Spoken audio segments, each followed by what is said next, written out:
Was I watching a drama or was I watching a Batman? Bruh, seriously?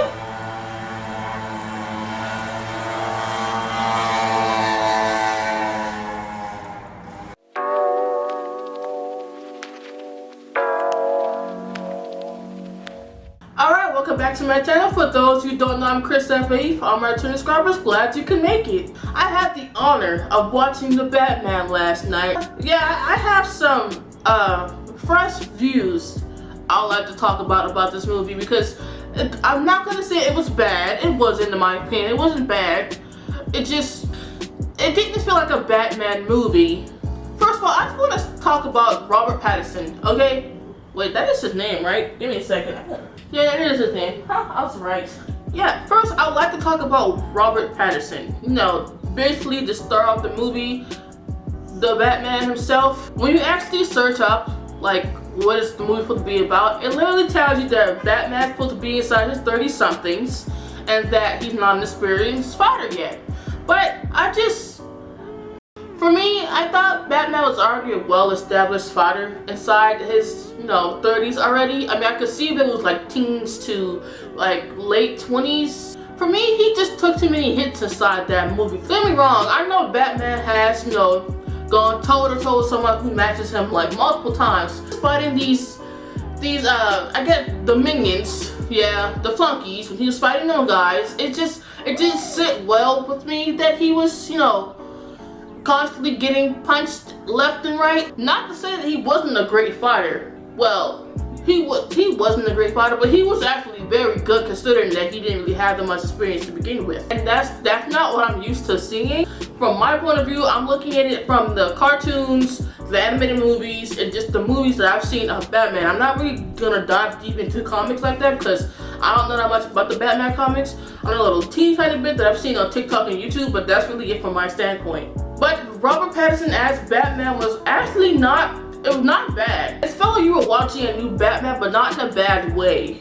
Yeah, it feels like a new Batman movie that's not really tied into the DC universe, if that makes any sense. It's more like the plot for this movie is basically Bruce Wayne, like I said, gave up on Gotham, but Batman is trying to save Gotham, but basically going about it the wrong way. I know Batman strikes fear into a hell of a lot of people, but that was basically what his Batman was doing. It was all fear. But he just wanted the whole city to fear him so crime could stop.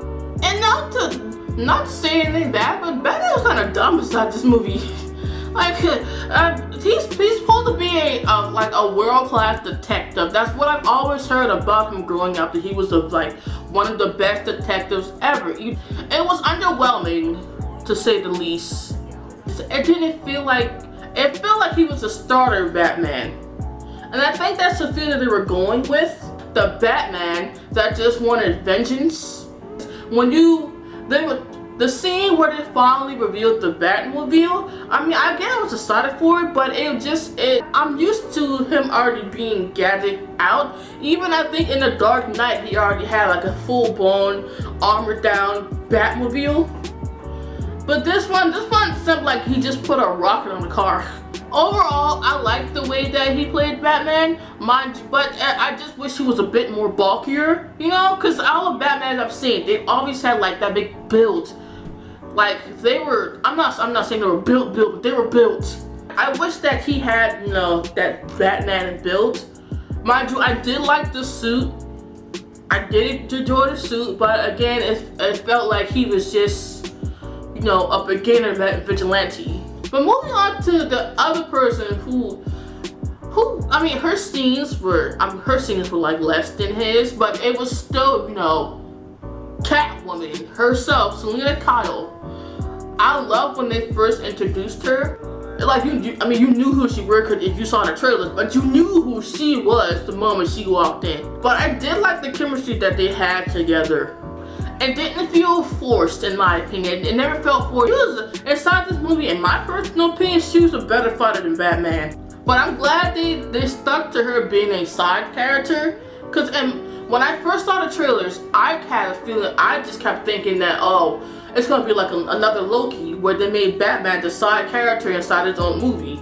And when she actually did leave Gotham, and made it feel like they was gonna set up to actually make another Catwoman movie, which I actually hope they do because I will be excited to see that. And speaking of characters, we have Alfred Pennyworth.